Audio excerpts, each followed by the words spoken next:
Hey, are you controlling it or are we controlling it? I'm not joking. I mean, I've only done this Don't they look controlled? 1,000 times. I'll just wait till y'all figure it out.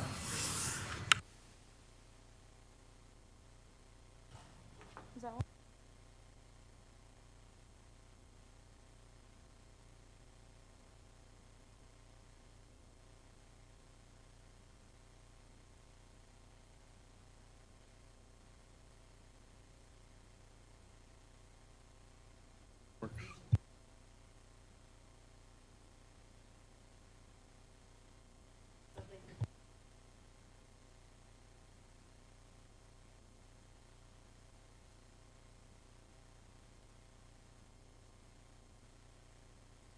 Yes, ma'am.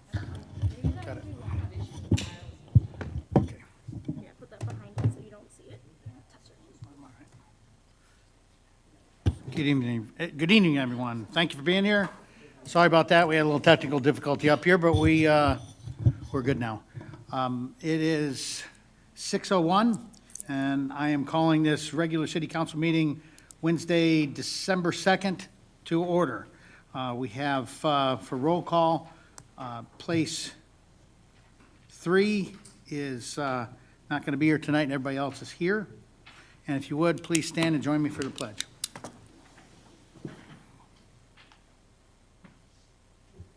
I pledge allegiance to To the flag of the United States of America and to the republic for which it stands, one nation, under God, indivisible, with liberty and justice for all.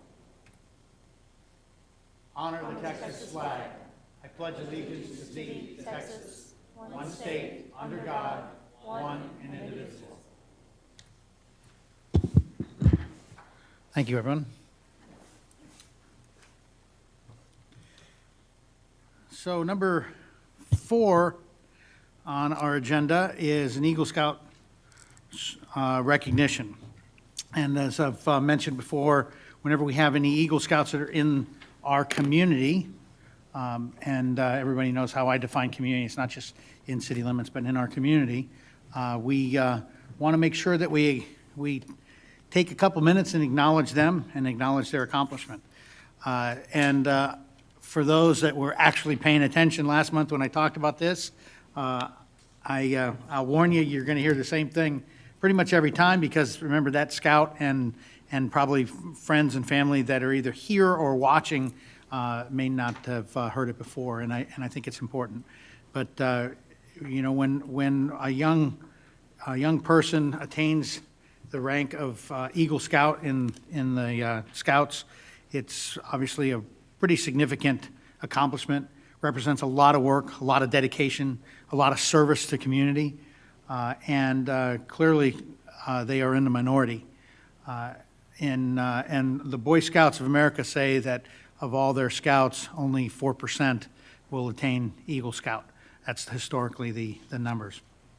The other thing is to say, well, who have been Eagle Scouts in the past? You know, the scouting has been around a long time. And among the ranks of Eagle Scouts, we're talking presidents, astronauts, Supreme Court justice, lots of captains of industry, lots of people that have been leaders in industry, but also in our nation, in government. And one that I then call out most particularly because it goes back to what I just said, which is about service, is 11 Medal of Honor recipients were Eagle Scouts. And some of them are folks that you may not have heard of because they weren't presidents or captains of industry, but their lives centered around service and service to others, and clearly those folks epitomize that. So to start out as a young person on that kind of path, and to show the dedication to service, the dedication to and commitment, is something that I think is important enough for us to call out. So tonight we have one scout that we're going to call out, and that's Jack Bloxham. And Jack is Jack. I don't know. I didn't get a chance to talk to you, but what we're going to do is I'd like you to come up, and if you would, wear a mask when you come up. And once you're in front of the dais, I'm going to come up in front of the dais too, and I'm going to hand you a certificate, and it's going to read, and we'll put it up, it's up there now.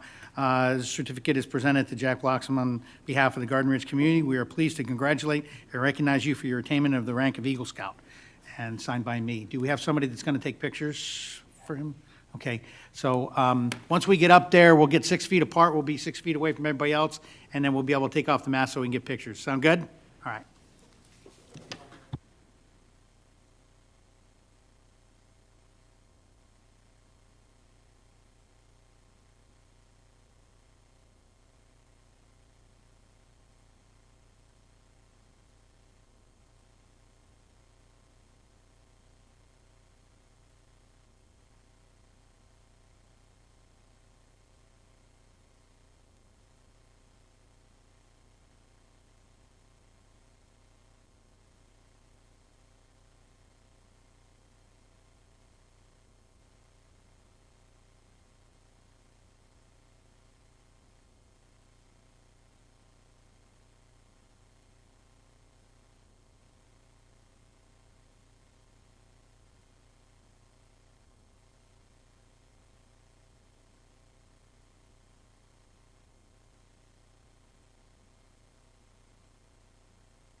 Oh, and you have to stay here for the whole meeting.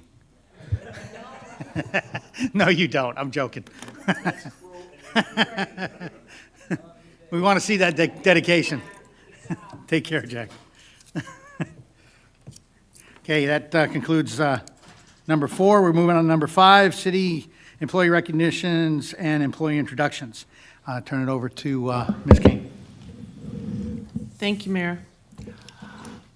Tonight, we have a thank you from the Garden Ridge Library, thanking Eric Lohman for all of his assistance of setting up during the trunk or treat, and how appreciative the library was for his help in making the event a stellar event. Then we also have a thank you from the Garden Ridge Library to Chris Graff for his help in setting up for Trunk or Treat, as well as his assistance in tearing down the event. They are appreciative of his help in making it a stellar event as well. Now we have some employee anniversary recognitions. First one is Corey Hackenberg, 5 years. Second one is Lieutenant Dan Bellinger, 18 years. Thank you for your hard work. And Corey happens to be here over on the side there, so. Thank you. It's hard to recognize these guys with all this facial hair going on. Go ahead. Oh, yes, go ahead. Okay, then there's another recognition that we want to recognize our city secretary for, and it's her accomplishment of becoming a Texas registered municipal clerk. She has completed the certification program. Congratulations, Marissa. And as you can tell, she didn't know that was going to happen. She's a lot like me. She's in control of everything, and for a second, she lost control and she didn't know what was going on. Okay, now I'm going to go ahead and take 5D.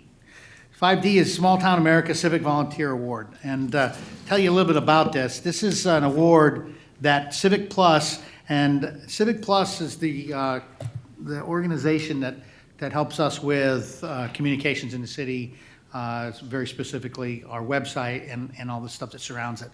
I was telling our staff today that I was a couple of states away from here, and I was wondering what was going on in that city, and I went to their website, and it looked really familiar because it was a Civic Plus website, so it was easy to navigate and easy to find the information I needed. So they're very prominent in the nation when it comes to city government, and they're really plugged into city government.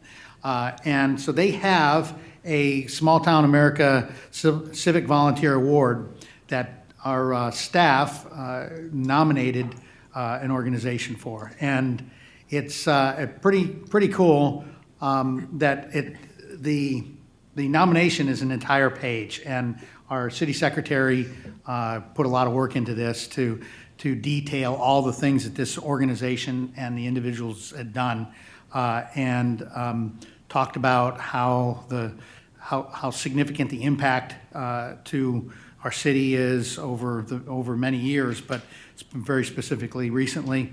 And we're talking in terms of people, of money, of reputation, and action plans and organization, critical projects that we're in the throes of right now. And the well-written nomination, I'll say, ends with that this group has taken the initiative to create a framework promoting citizen engagement that will have a lasting impact throughout our community and make our small town truly a way of life, not just a place to live. Obviously, I'm holding back on who it is because the folks don't know. But it's Small Town America Civic Volunteer Award. It's a certificate of national recognition to this organization, and when I get down there, I'm going to tell you who it is. Hereby honored as the top 100 national award winner for outstanding civic volunteerism, and it was awarded on the 5th of October, signed by the CEO. So, Jesse Valdez, Commissioner and Chair, if you would, and if there's anybody else from Water Commission, come on up, and we're going to do the same thing you saw. And we have a presentation of her certificate that you don't get to keep. The reason you don't get to keep it is because we're going to prominently and proudly display it here in City Hall. So I'll be down there in a second.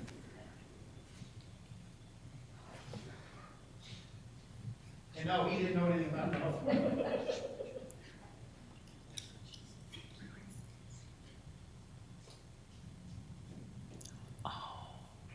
And it is by far the fanciest thing we've got. So if you grab piece. Oh, Matt, thank you.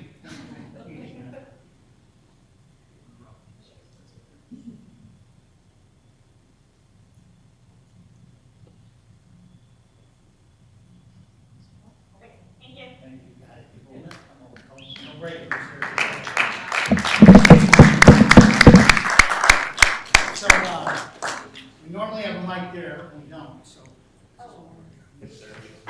The one on the podium there, it's tucked down. Yeah, he just said, you better not make me say something, and I said, I'm going to. Well, not make him, but ask him to.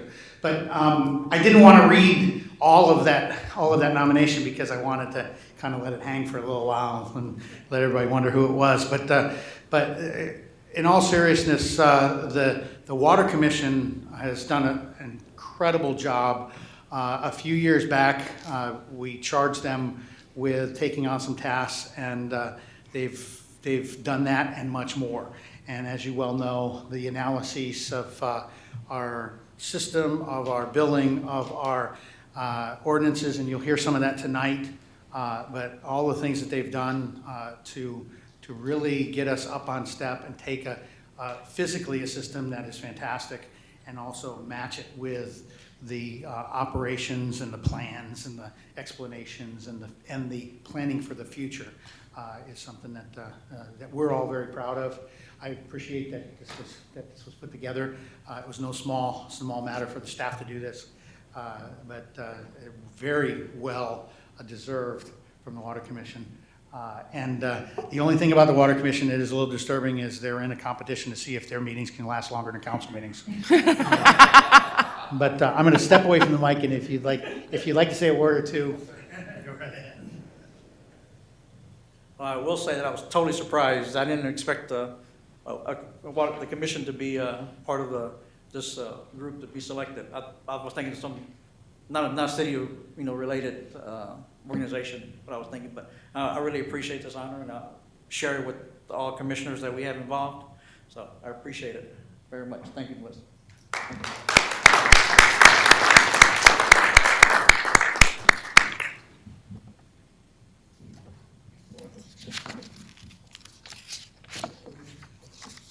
So small item, to show you what kind of guy he is.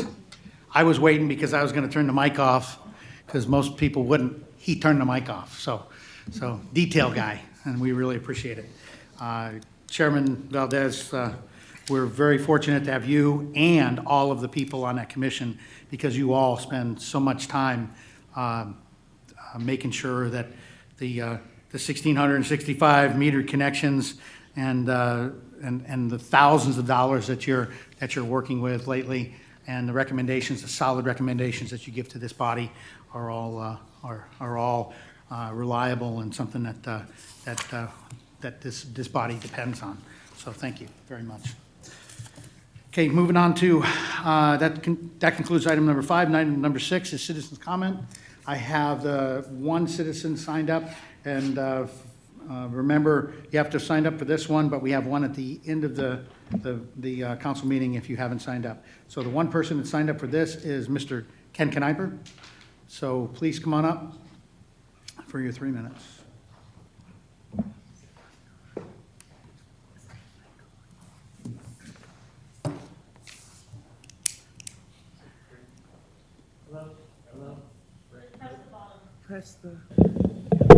Hello, there we go.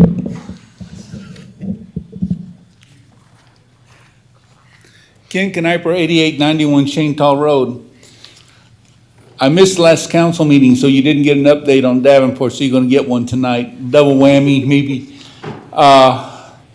Their Fine Arts Department is putting on a play in the parking lot tomorrow night called Grease. You may have seen that in a movie format, but they're gonna do this, and you can get your tickets through Ticket Tracker, tickettracker.com, $12 for general admission, $7 for students, and if you wish to tailgate, they got some $50 slots for you to park in. And it starts at 7 p.m. If it's anything like anything else I've seen at the high school, it'll be a super event.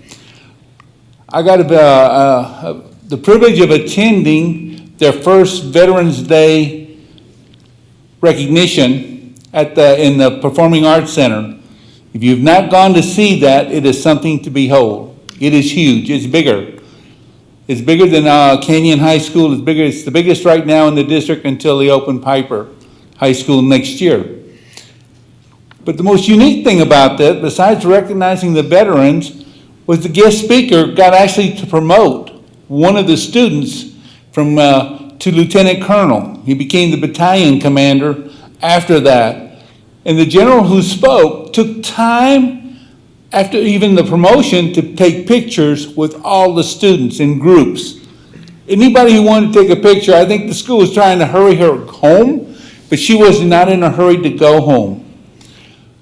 At one of the last, before Waga volleyball really kicked in, I got to go to one of the school district meetings, and everybody was complaining about diversity in the district. Well, one thing about JROTC, they got diversity. Their commander is black, their first sergeant's white, and I'll tell you what, at one of the football games, the commander, the colonel, got down and he was doing push-up with the kids to keep encouraging them to keep up with the count. And when it got to be too many, he let them switch over to being setups. They've been very enthusiastic. I went to a basketball game last night, and Coach Z stopped me in the hall, and he asked me if I was going to come to see some of the soccer games, because they just started practicing soccer last night, and when that season starts, it will. Then you'll be able to go to that. You can tell this is still a football area, because very few people attended the game. You can tell these are youngsters. They're still developing. They played a 5A team. They got wiped out, but they really did their best. You can tell these kids have just started. The other kids have been together for 3 years or more. Thank you. Thanks, sir. That concludes item number 6. And moving on to item number 7, consent agenda. Had 2 items in the consent agenda, and I'll look to council if anyone wants to pull either one of those items. And if not, I'll entertain a motion to approve the consent agenda. Move to approve the consent agenda. Second the motion. I have a motion from place 2, a second from place 5. 5, thank you. Yeah, it's, this is going to be a new test. So motion from place 2, second from place 5. Any further discussion? All in favor? Aye. Any opposed? It is unanimous, thank you. Moving on to item number 8, staff reports. And keep in mind, everyone, that in their staff reports, staff will also be talking about any measures or any issues relating to COVID.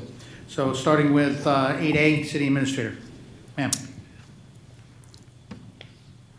I don't have anything additional to add to my monthly report. I would like to say that things are running smoothly in the administration area of the city, and morale amongst the employees is good. Thank you, ma'am. Starting right side, questions or comments for City Administrator? No. Thank you. Moving on to Finance HR. Ms. Ward. So it's on. So we finalized the audit report as far as our side. So it's in the hands of the auditors right now and the partners.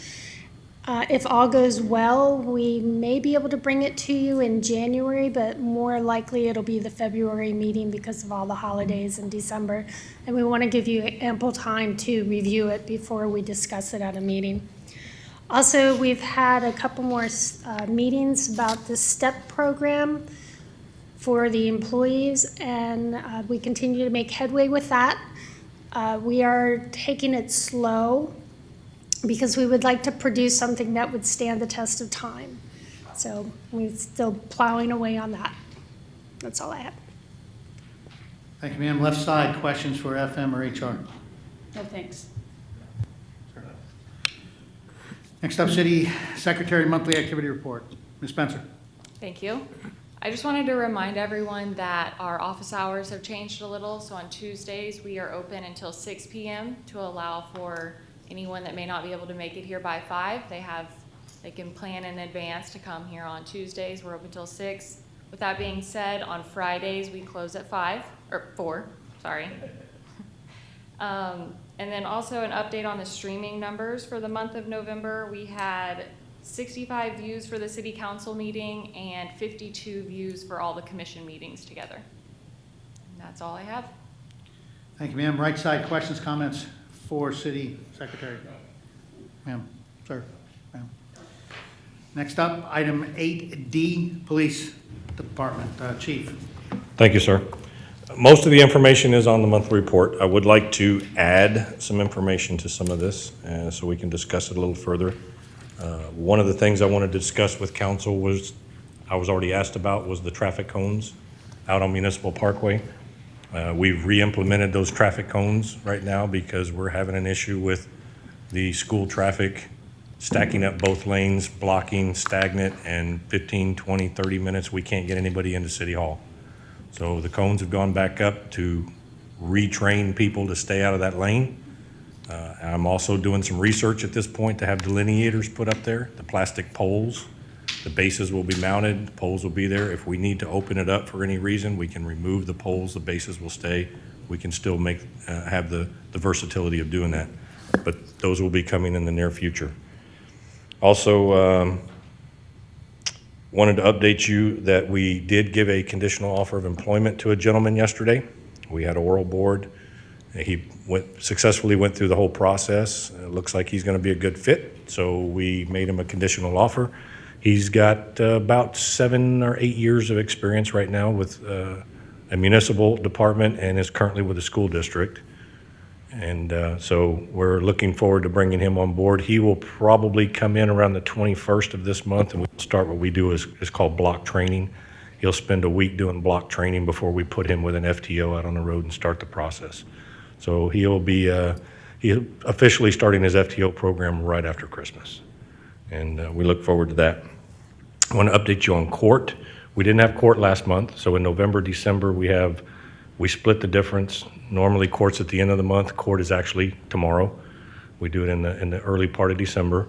It's run a little bit different. We still have all the protocols in place for screening, security, but since everybody now is given information letters when they receive a citation, they're required to contact the court to set up a court date.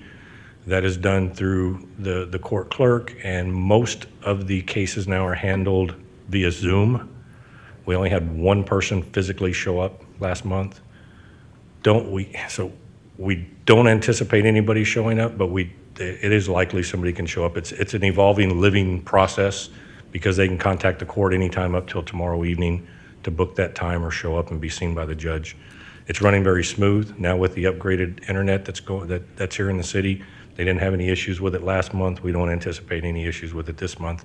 Come January, it will be back to the normal Thursday toward the end of the month. All the protocols will still be in place, pending if they should put anything else on us in the meantime.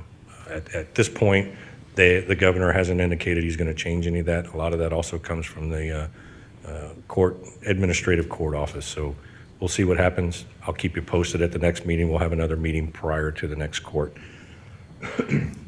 Also, just wanted to give you a little more information. I'm sure everybody heard about our city poaching incident. So we were called several weeks ago to assist a game warden who was in a physical confrontation out on the outskirts of George Ranch by the Pipeline Road between George Ranch and the high school.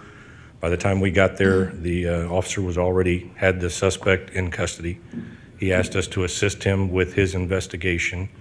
So we did scene security, made sure everything stayed calm while he conducted his investigation. The Parks and Wildlife did cite this gentleman multiple times for different violations. The investigation is still ongoing. There are some other things that are being checked on that I won't get into details on right now, but there may be some additional charges filed by the state as well as us here in the city once we can verify some of that information.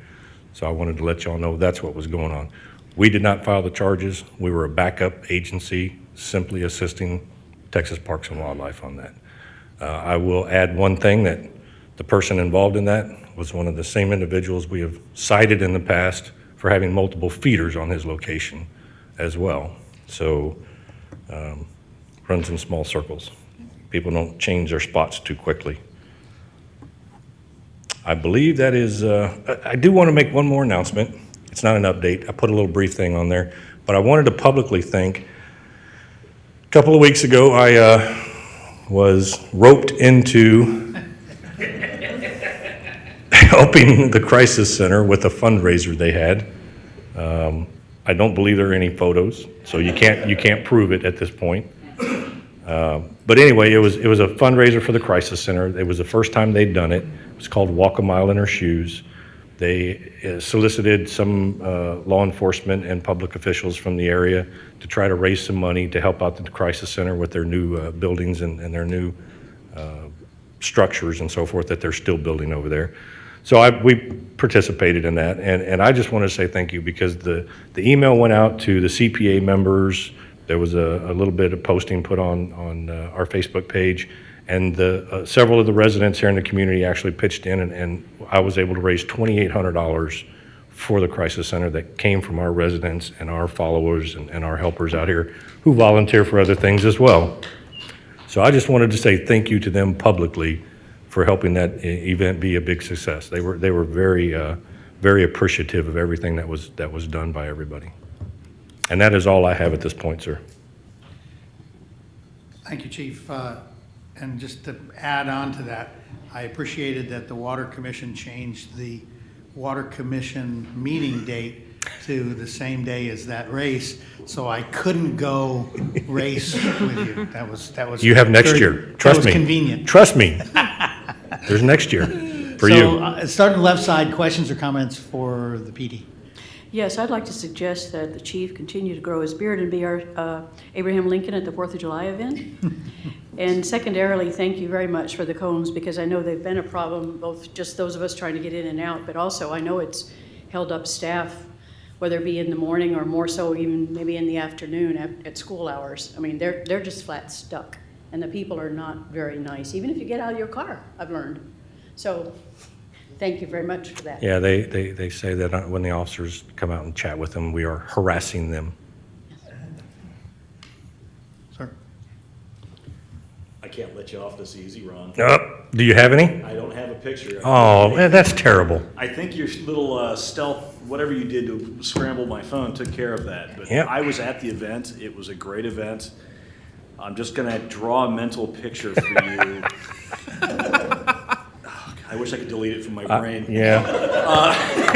I was avoiding it. Just imagine our chief of police in size roughly 12, high-heeled shoes up on a stage. Candy apple red pumps. Yeah. Strutting his stuff. Is that the right term? It was awesome. It was truly an awesome event. I don't know what happened to the pictures. We're trying to find them. I don't know. I know nothing. And that was a culmination of some other events that, in fact, PD got involved with one of the other events too. Keith was at it, right? What was? Oh, that was the candlelight vigil. Yeah, the CAC did a candlelight vigil, and they also did an open house and invited a bunch of people, and the chief and I went to that. So they had a push for basically a couple of months of kind of raising awareness of the Crisis Action Center. So thank you very much for doing that, Chief. Ma'am, anything? Sir? Next up is item 8E, Public Works. Mr. Steinmetz. Good evening.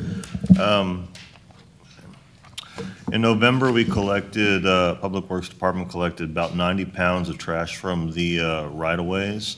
At our shop, we received about 1.25 inches of rain for the month of November.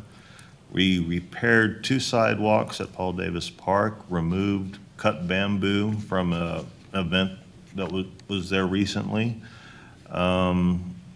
City Hall, we replaced a fan motor and repaired a chilled water line that was leaking and got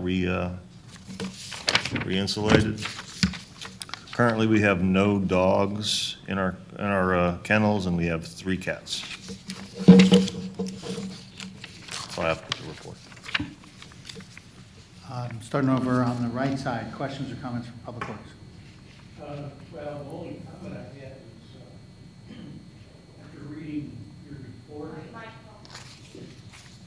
after reading your report and looking at the rest of the council packet, Garden Ridge has been very peaceful the last month. It's been kind of neat.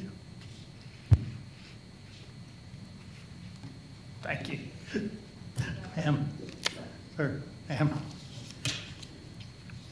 Next up is item 8F, Water Department. Thank you. Mr. Parsons. Thank you, sir. So I just wanted to highlight a couple things, one of which you notice on there under projects, Chris Graff, who we all know and love, has been with the City of Garden Ridge and the Water Utility Department for a while, has become our new utility foreman. And if you see him, congratulate him, and he's doing a great job. I also want to let you know we have a picture of a fence that we put up at Timber Rose. This section was falling down, and we were able to get that up within 2 days of finding out that the fence needed to be repaired. So we plan on doing the rest of the fence as soon as this AMI project gets done, but that's what we have so far. Also, I want to highlight the AMI project. We have put in 93 meters, 2 of which were replacement meters. We had a pilot program that started. We had 16 individuals so far that we've put meters in for the pilot program. There's a couple more we're still going to put in that have signed up late. We are taking down sign-ups for the pilot program. Because we're getting ready to install starting next week for the rest of the meters. Our customer portal, we've been working on trying to get up and going, and we are projecting to have it up this Monday. If we can get it up sooner, it'd be great, but we're projecting to have it up this Monday. and no later than the 9th, I was told. So that brings us to the AMI training. We had an AMI training on November 23rd. It went really well. We had a Secure Vision representative that knows about the meter and the system and everything that's going on, as well as some of the subcommittee from the Water Commission that were there that have been on the project. And we did had a presentation, and we answered some questions, really good questions. And we also have another training that is scheduled for December 10th at 6 o'clock. So we welcome everyone to come and join, and if you have time, you can come in person, and if not, you can live stream it. We ask everyone to RSVP. So we are also going to be putting out a map. We are getting, for the installation process, we just got word today of the starting and the meters and all that. So we're going to be putting out a map of a start date, and it'll delineate through the month as we get meters in. We were hoping to have everything installed by Christmas. However, we've had some setbacks due to COVID. Those setbacks have delayed the rest of the process. So we're hoping to get a shipment in every week. And once those shipments come in, they will install them as soon as they get in. So we are looking at a projection of January 8th for the final meters to be put in, or to be done by January 8th. And with that, I'll entertain any questions. Thank you, Mr. Parsons. Right side, questions for Water Department? Ma'am, sir, ma'am.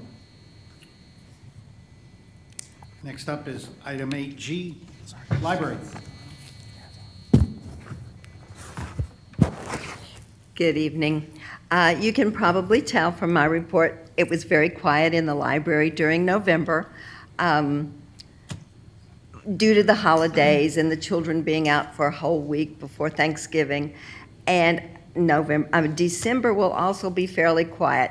We will use that time. Ms. Vippert will be working on the new Lego robotics. She's going to play, learning how to use these much more complex systems, and continuing on with the coding. That's all. Okay, left side, questions or comments for the library?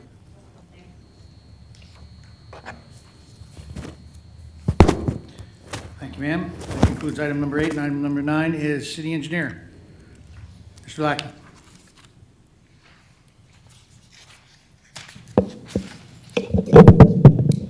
Good evening, Mayor, Council. You have our report.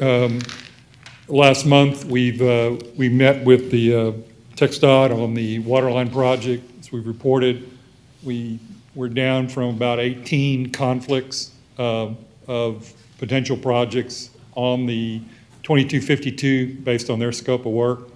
We're down to about 7. We went over those plans with them, and they all appear to be in agreement. So we'll be waiting on their updated schedules, but they'd like to have those utilities relocated sometime middle of next year. So middle to end of next year, so they can let their project in early 2022. So we're at that point. On the wastewater projects, we're continuing to work on easements along 2252. We have about 7 properties along the pipeline route that we're working with.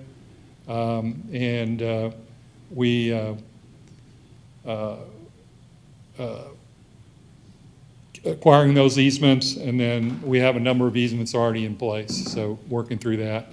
We had a pre-construction meeting on November 19th with Chromex Construction, and went through the project, revised plans, and they're beginning their work and should break ground in January.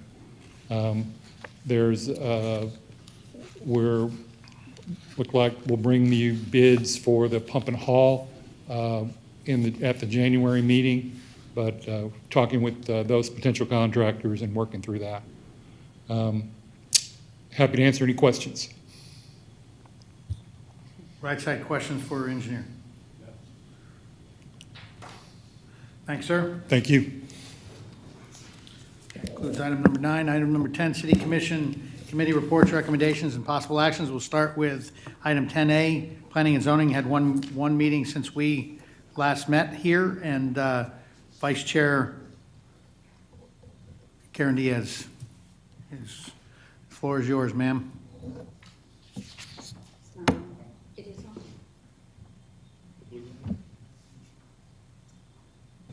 There we go. Thank you. Good news is Planning and Zoning has nothing to bring to council this month for action. So, and I just wanted to let you know that the technical committee did meet in November, and we feel that we are very, very close to being ready to present to the entire commission the revised ordinance. So that's really all I have to bring to you this evening. Okay, ma'am, thank you. Left side, questions, comments for Planning and Zoning Commission? No, thank you. Thank you. Thank for you. being here. Next up is 10B, Quarry Commission had one meeting. Do we have anybody from Quarry Commission here? Okay. Do you have anything to update?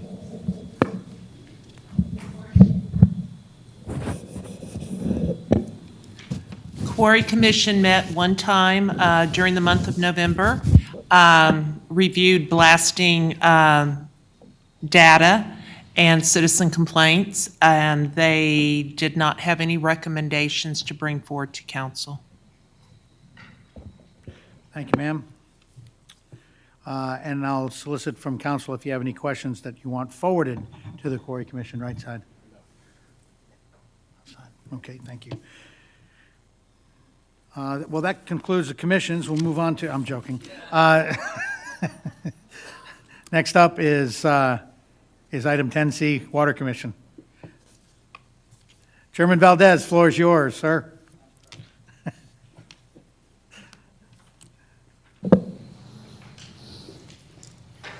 Okay.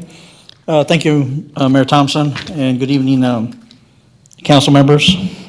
I have a couple items that require action tonight.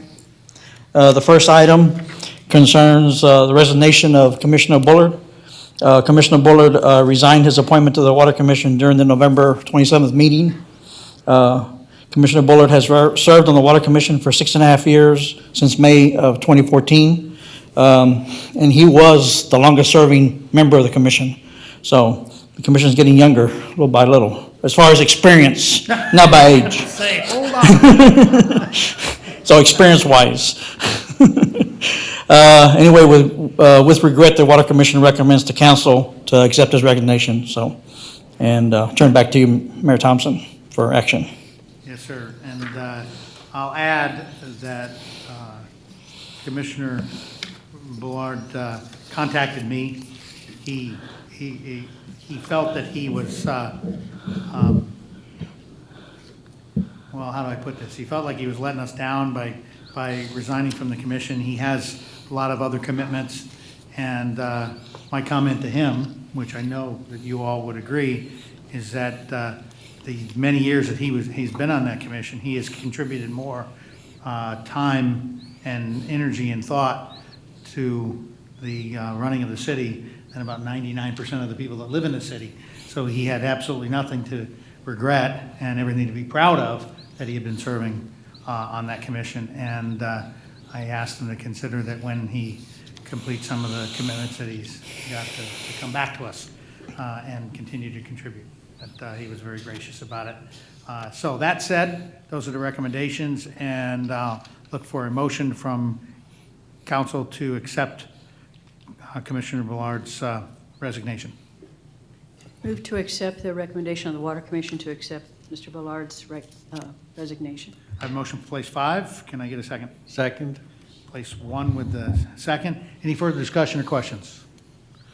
All in favor? Aye. Aye. Any opposed? It is unanimous. Next up is back to you for Okay. 10C2. Next item is number 2, request for water leak adjustment for 210 Bat Cave Road for the billing period of March 21, 2019 to April 22 of 2019. I went back and looked at the April 23rd, 2019 Water Commission meeting and found that this petitioner actually spoke during the citizens' comment period and for asking for relief of his water bill. The petitioner was told at that time that we didn't have any policy to grant adjustments at the time, but one was forthcoming. So to contact us back when the policy was in place. Anyway, the water department did collect the laptop readings. We were fortunate to do that at the time, and determined that there was a leak for 89,000 gallons for the period of April 4th through April 16th of 2019. The water adjustment request form was not submitted till October 1st of this year. It's almost a year and a half later. And so at that time, the petitioner did appeal to the Water Commission since it was rejected by the water manager, since there's more than a 90-day period to turn in information. So, based on, the Water Commission does have some,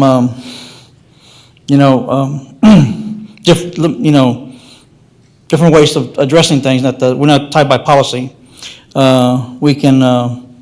Anyway, the Water Commission voted 4-0 to recommend as council a credit of $585.63 based on the calculation the water manager provided. And I think, Mr. Mayor, you have some more to add to that. I hope you do. And I'll turn it back to you. Wow. Put you on the First of all, spot. I think the word you were looking for was discretion. Discretion. Yes, sir. I couldn't think of it. I didn't have it right down. Yes, sir. But, Council, what Chairman Valdez is talking about is that of course, I'm at the Water Commission meetings, and this gentleman was getting ready to petition for this, and he was advised by the commission that they didn't do it, that they, by ordinance, at that point, there was no water leak adjustment.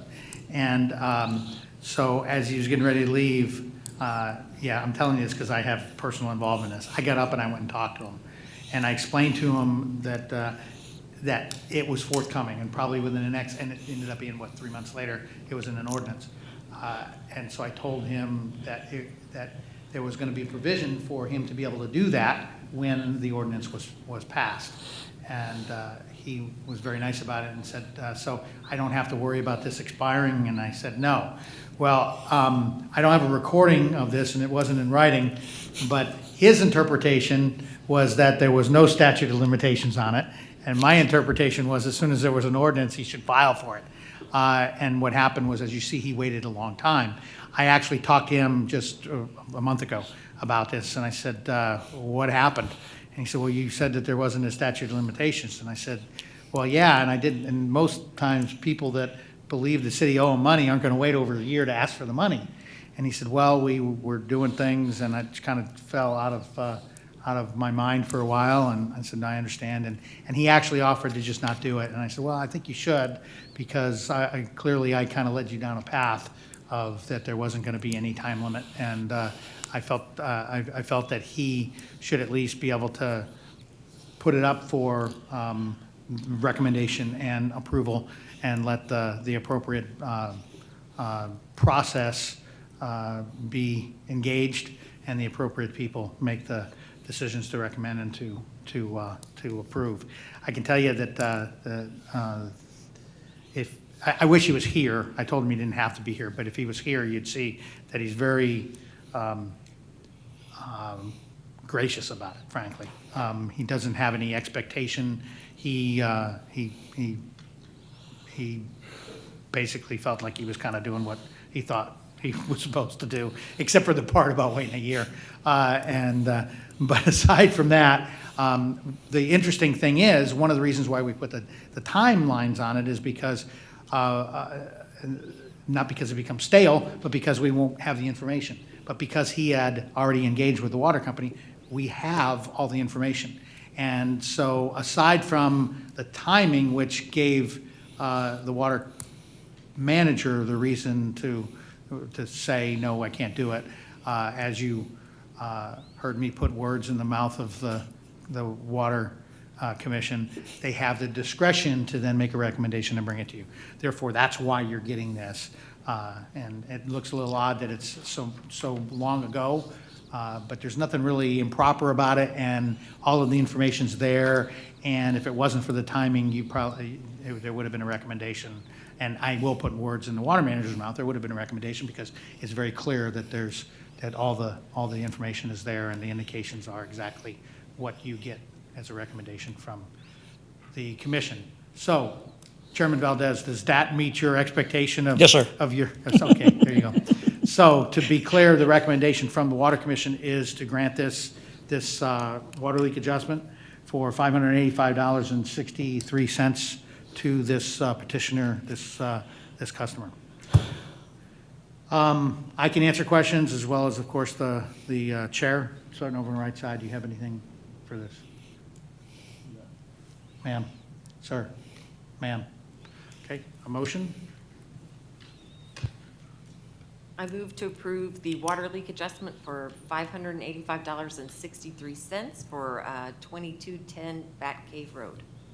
I have a motion from place 2 for the water leak adjustment of $585.63. Second. I have a second from place 1. Any further discussion or questions? All in favor? Aye. Any opposed? It is unanimous. Thank you, and I can assure you I don't intentionally get involved in the middle of these things. It just kind of happened that way. Next up is item 10C3. Back to you, Chairman Valdez. Okay, the next one is ordinance 54. So part of the ordinance revision is the new water rates that were approved last month. The other part of it was during the city council meeting last month, Mayor Pro Tem McCall requested a discussion to discuss the cost of water, and therefore the topic was added to the November Water Commission meeting as a result of that item. I put in your packet as a brief summary of the discussion the Water Commission had. But basically, as it was a long discussion, on the true cost of water, there are many variables and risks involved in determining the cost of water. But ultimately, the commission decided to narrow its current focus on what the rate to be used for leak adjustments. That's really was the question that came up. So a suggestion was presented to take the expenditure budgeted for the fiscal year 2021 and divide it by the fiscal year 2020 total water consumption. And that came out to $5.20 per 1,000 gallons. And that falls in between Tier 2 and Tier 3 of the new water rates. So based on that, the Water Commission is recommending to City Council to change the water rate used for determining the leak adjustment credit from Tier 1 to Tier 2 rates. As I said, the ordinance revision also includes the water rates that were discussed last month. Mayor Thompson, I'll turn it back to you for questions and to take action. So, Council, what you're looking at here in Ordinance 54, and you got it in your package, that not only is it the change to the base rate, I would call it the base rate for leak adjustments, but it's also the rates that you approved by majority vote last month that now have to be put into the ordinance. So there's two pieces to this. The other thing I'll say is that the discussion and the analysis to bring a recommendation for this change in the base rate when water leak adjustments are recommended to y'all, was a very useful, interesting, and insightful discussion, and you can watch it. If you got some time, go and watch what they had to say. It's a lot of people on that commission spent a lot of time looking at this, thinking about this, crunching different numbers. They had different interpretations of some of the numbers, but you'd be proud, and it would be obvious to you why they are the top 100 award winning for outstanding civil volunteerism if you watch that. So you know, a lot of things happen quick up here, but I can tell you that behind the scenes, that particular analysis was pretty involved. And it was also very insightful that it needed to be done, if you think about it. Because originally we just said we'll go with a lower tier. And then a couple of them said, wait a minute, this lower tier thing is not working out. Because the structure of the tiers, the lower tier is actually doesn't necessarily pay for the water. I mean, frankly, if everybody managed to stay in the lower tier, we'd have to change the lower tier to a higher rate because we wouldn't be able to pay the bills.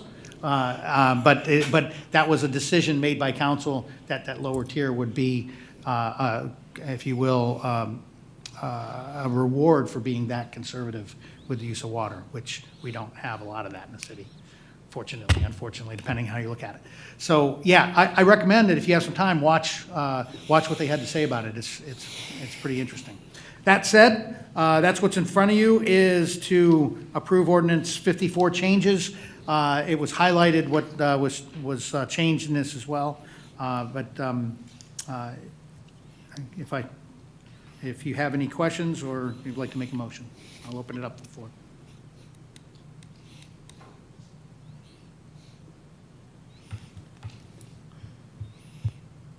Yeah, sir. I was trying to hit the button. So am I to understand that we will go back to following Edwards on water stage? No, it's a trigger, but it's not a mandatory action. Okay, so it's what it says here in stage 3 and so on and so on is optional. That's next item. That's And that's the 16, next that's item ordinance 4. anyway. I'm sorry. It's not I even read an it. ordinance we're talking about. Okay. Go ahead. Thank you. But so, not 61, but 54 is what we're talking about now. Yeah. Does anybody have anything, or does anybody have a motion for ordinance 54? I move to approve the changes to ordinance, was it 54-12-2020 as written? Okay, I have a motion for place 4. Can I get a second? Second, the motion to approve 54. Place 5 with a second. Any further discussion or questions? Right side. Yes, Yes, just a ma'am. reminder that I opposed the rate change last time, so I will be, I'm probably going to need to oppose this as well. Well, and that's a good point. I mean, one way you could look at it is that it would be inconsistent to. Right. But, or the other, you could still say, okay, that was approved and now I think it needs to be in an ordinance. I mean, it's your call. It's completely your Right, call. right, So, just trying to clarify. however you'd like to do it. Okay, thanks. So that said, place 4 with a motion, place 5 with a second to approve the changes as published in ordinance 54 to make it 54-12-2020. Any further discussion, questions? All in favor? Aye. Any opposed? It is unanimous. Great questions. Thank you very much. Now, we can talk about Now- ordinance 61. So moving on to item 10C4. Chairman Okay. Valdez, you have the floor. Yes, so now we look at ordinance 61. This is an ordinance establishing the drought management plan for the city of Garden Ridge.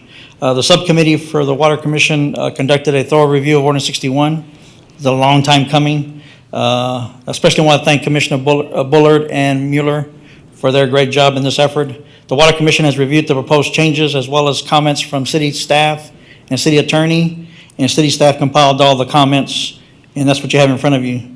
The Water Commission recommends to council the version in your packet. Mr. Bear, I'll turn it back to you. Thank you, sir. And I will add to this, this is another one would be useful to watch. And this is over Sure. 2 months. 3 months, my problem. Active discussions in 2 months, but over more months of work. Yeah. But a lot of discussion about the wording and what the wording meant. And I'm kind of foreseeing a little bit of what you were talking about, Councilwoman Bauer. But the fact is they spent a lot of time on this to ensure that it was consistent, the wording throughout was consistent, it didn't tie our hands, it doesn't really change anything from the way we're actually operating now, but it makes the wording more appropriate and correct. The other thing I'll tell you that is really important, and he didn't talk about it now, but you've heard him talk a little bit about it before, is that this is part of the overall effort that making with staff and with commissions to clean up our ordinances. And to make sure that we don't have 2 ordinances that are kind of, planning and zoning owns, so to speak, one ordinance and Water Commission owns another one and they don't agree. Or for some reason, there's something in one that really should just be in the other one and not be in both. Because as you all have experience with, if you put the information in too many places and then it changes, you got to remember to change it in a whole bunch of places that it didn't necessarily need to reside to begin with. So in this case, that's some of the work that they've done. So they've cleaned it up, they've cleaned up the wording, staff has worked to clean up the wording of this as well. So in addition to some of the things that you may see with the way we articulate the triggers and all that other stuff, which nothing changed, substantially changed, but we just made it consistent. But it was a lot of work because, you know, it's this web of words and everything, and some of the stuff has actually been removed because it was unnecessary to be there. It could be instead in other ordinances. So a lot of work put forth by these folks on this as well. But if you have any questions about it or any reservations about it, now is the time, or actually for the last few days would have been good too. But and I can tell you that Chairman Valdez is an expert, and I'm not just saying that. He really is an expert on this ordinance now, so he could probably answer anything, and I may be able to answer as well. That said, either questions or going for a motion for item 10C4, ordinance 61. Any motions? Oh, wait a minute. Wait a minute. Yeah, public hearing. Yeah. I got real excited about moving this thing forward.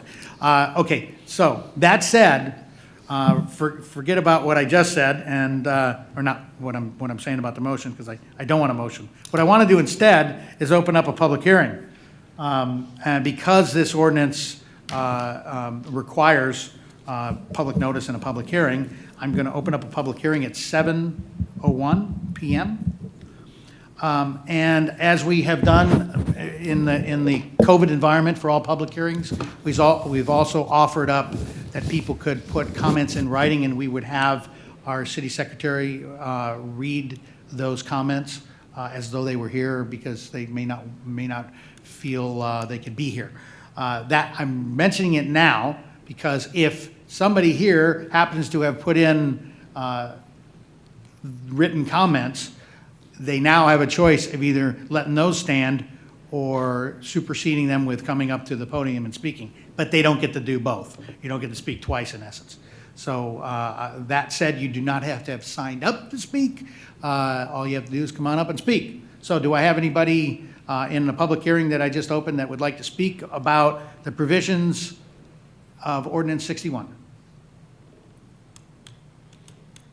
Once, twice, 3 times. Do I have any written comments, City Secretary? No, I don't have any written comments. Okay, thank you. No written comments. And at 7:03, I'm going to close the public hearing. Thank you. Thank you for your indulgence in my forgetfulness there. And moving on to item 4.3, now take action on Ordinance 61-122020. So with that, I'd say either a motion or questions. Anyone? Open to the floor. I got a question. Go ahead, sir. What is the level of J17 now? I have to ask. Do you happen to know? Mr. Parsons? It's right at 660. the 10-day Right at forecast. 660? Correct. Okay. I move to approve ordinance number 6109-2020. I have a motion from place 1, now that he knows what the J17 level is, to approve ordinance 61. Can I get a second? Second. Place 4, second, for ordinance 61. Any further discussion or questions? Left side? Yes, I will highlight my own ordinances from. Fair enough. Anything else on the left side? Right side? No. Okay, ordinance 61-122020, motion from place 1, second from place 4. All in favor? Aye. Any opposed? It is unanimous. Well done. Please pass that on to I will. Commission on both of those. Yes, the commissioner's really hurting now that Bullard, resigned with, he's been major work on him and Mueller have been working on these ordinances for a while, so. Yes. Big opening there. Okay, so continuing with the monthly report, we did have one other leak adjustment discussed, and the commission voted 4-0 to recommend the city administrator to credit this request for $181.33. Work on 2020 Water Commission project continues. The commission reviewed the entire list projects and the current status of each, and hope to have a final report for the year for y'all, either next month or in February at the latest. Ordinance 54 is, like I said, in progress right now, and one thing that the commission the subcommittee is looking at is also revising the leak adjustment process to what would be considered and not considered in the future leaks going forward with the AMI system. We'll make some changes on that. So, as I mentioned earlier, we do have an opening on the Water Commission, so I'd like to remind everyone of the opening. And now with this award, should be a whole line of people lining up to apply now, I hope. Our next meeting is scheduled for Tuesday, December 15th at 6 p.m. here in Chambers. Note this is the third Tuesday again, because the fourth Tuesday falls on Christmas week. Mayor Thompson, back to you for any additional questions. Thanks, sir. So, don't want any confusion. It may seem a little odd that you just approved Ordinance 54, and he's talking about working on Ordinance 54. The changes that you approved were pressing changes. You know, that we needed to get the numbers in the 54 that you had approved before, as well as that leak adjustment level. But now, kind of akin to what you did with 61, what they did and what you approved in 61, they're now working 54 the same way. So that's why you'll see it again. I know that might seem a little bit weird, but that's the reason why. The leak adjustment process, when you get a chance, thank them offline about that one, and that's because very clearly the landscape is changing now that we have an AMI system. It's the information availability and fidelity is significantly different, and how we believe we can mitigate leak adjustments by preventing leaks from lasting more than maybe hours or a couple of days, because we have the information, the citizens have the information, and they don't have to wait till they get a bill or we send them the bill. So this is very insightful on the part of the Water Commission to say, hey, we need to relook at how we're doing this and the process. And the water manager is not getting any credit for this, but he's been very, very involved in this as well. And I really appreciate what they're doing, because if you think about it, it does completely change the way this system's going to be. So thank you for that as well. That said, starting over on the right side, questions or comments for the Water Commission? Ma'am. Sir. Ma'am. Congratulations on the award again, and please Thanks. pass that on. I'll see him next month too, but Thank this you. month, excuse me. But thank you very much. We Thank y'all appreciate for- all you're doing. Mhm. Moving on now to item 10D, excuse me, Wildlife Management. Have not had any meetings since the last time, had a quorum issue, so they didn't have a meeting. We do have one of the commissioners, but I don't believe there's anything to report. And he gave me a head shake, so agrees with me there. So now we'll move on to item 10E, Parks Committee. Mr. Chamberlain. Good evening, Mayor and council members. Thank you for the opportunity to talk to you about the Parks Committee, bring up to date. Our last general membership meeting was held on November the 11th, and our next meeting is scheduled for Wednesday, December the 9th. I'd like to make a special call out to the City Hall and also to Public Works with all the help that we had on the Texas Arbor Day event back in November 7th. And what took place at Paul Davis Park, if you're looking towards the rear of the park as you're coming in, the left corner in the rear, we have what was called a bamboo forest. So we had a little bit of part of Asia there for us. That was all cut down and removed. And when I say cut down, I mean down to the ground, and probably about 1,000 bamboo shoots. So they were about anywhere from 2 to 4 inches in diameter. So it had really become very invasive in the last 12 months from the property on the other side of the fence. So that's all been taken out and cleared away. The left side of the park, we continued clearing the sections along the outside path about 300 feet beyond the meadow. And along the inside path, we planted 7 understory trees, 1 hop tree, 3 Mexican buckeyes, and 3 Mexican holdbacks. On Pavilion 3, they planted 2 Texas redbuds, installed new wiring and tree posts to give them a chance to mature and get stable on the ground, and spread mulch along the back sections on the stationary grill. We also took some of the seeds from the mountain laurel here at City Hall, and we went ahead and broadcasted them properly in various sections throughout the back part of the park and did a general cleanup. We had roughly about 74 hours just on that day from volunteers with 24 people that attended from that area. So a good turnout and a huge success. Appreciate all the help. For Park Lane, we planted poppy seeds and wildflower seeds in preparation for next spring so we can have a more beautiful park in that area. What's planned for the next 60 days? Complete the setup and the preparations for the Christmas tree lighting event, but we'll talk about that more later in the event, or excuse me, in the agenda. I'm hoping to discuss ordinance number 24 with the city administrator and the team. And Paul Davis Park, we want to work on replacing the old dogway station and finish off the baseball field by etching the outfield on the grass part and leveling the infield as far as the infield dirt that's there. In case you notice, there's a nice mound of red dirt. The kids love it. Actually, they would prefer that we keep the mound of dirt there, okay? But they've been very good using it and spreading it on the infield, not the outfield. The other parks, installing the signage on Eagle Scout Park and Regency Oaks, and finalize our 2021 calendar of activities. As far as the Public Works task list go, we have 135 tasks for the year. No new ones were added in the last 35 days. We now have 74 that are closed, and we have 47 that are under active management this time. So we're moving the right direction in that area. And I'd like to make a call out if I can. We're still looking for volunteers. We did have a new member or a potential member come to the Parks Committee meeting earlier this month, or last month rather, but we definitely are looking for new members to join.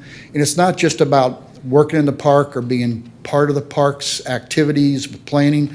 We're also looking for people to help us communicate the message, get it out, look at someone that can do copy or marketing, or look for people to help for donations and sponsorship for the Parks Committee and development of our city from that area. And on that note, Mr. Mayor, I'd like to turn it back to you for questions. Fantastic. Thank you very much. Start over on the right side. Questions or comments for the Parks Committee?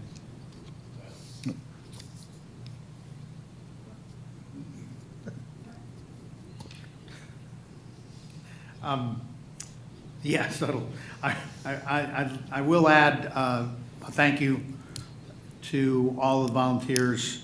The Arbor Day, a lot of people put in a lot of work there, and not just the cutting of the bamboo, but the cleaning up, the feeding of the people that were volunteers, the whole thing. It was run like a Swiss watch, and really did a great job. And obvious good work was done. If you go out there, you can see the fruits of that labor. So really appreciate all that everybody did out there, as well as all the other projects that you mentioned. Yeah, need some more people. We really appreciate all that the folks that you have are doing, and we're glad that some of the people are getting involved. And I'm hoping as we get on the other side of this pandemic, we can start to get more people energized and more people involved. So thank you, and Okay. we'll call on you again in a few minutes here. Okay, thank you. Next up is Volunteer Garden Ridge. Dr. Miller can't be here, but Ms. Kane has some numbers. For the month of November, there were a total of 271 volunteer hours. Of those, 89 occurred in the library, 9 occurred with our bill stuffing, and 173 occurred with the Parks Committee or assistance they had from other volunteers related to parks.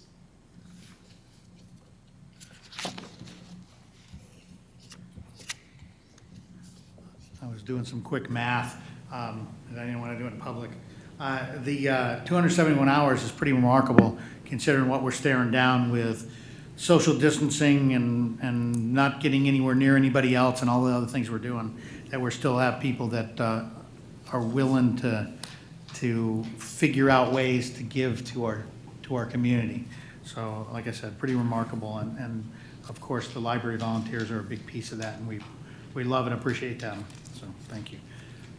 Any questions or comments for VGR? Left side, right side. Move on to item 11, approvals, authorizations. Item A is COVID and go through some quick stuff on some pertinent items pertinent to our city for COVID. The very first one, you know, I always start top down, is I'll start from the very top. Well, I don't know, I want to call them really the very top, but at least organizationally, the CDC is a national organization. I don't know if you heard, if you were paying attention to the news today, but the CDC said, well, you know, that 14-day thing that we've been telling you, maybe it could be 10 days instead.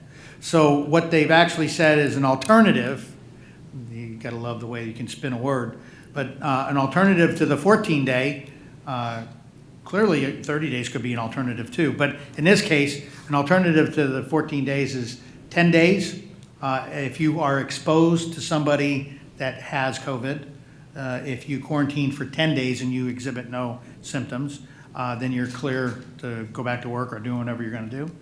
And also, you can use the 7-day option if on the 5th day or later, you get a COVID test and come up negative. So either no test, 10 days, go back to work, test 5 days afterwards and come back 2 days later. So one way or the other, so that's something new from our friends at the CDC. For the state of Texas, as you should expect, November, the 30-day declaration was re-upped from the governor, and Executive Order 32 is still the one that's in force. That was done October 7th. Preceded a bunch of the other executive orders, but some of them are still in effect. 10, 13, 17, 24, 25, 29 are still in effect. Remember, 32 was stuff with nursing homes, stuff with gatherings outside, stuff with the occupancies and bars, unless, of course, you live in San Antonio. Then for the county, SK03 is still in force, and with the masks and reiterating the CDC guidelines. October 12th, our county judge opened bars and similar establishments per Governor's Executive Order 32. Remember, the Governor's Executive Order 32 gave the judge the ability to open up bars, but it was still under the discretion of the judges. And so the judge did open bars with some very specific written guidelines that were published in his pronouncement there.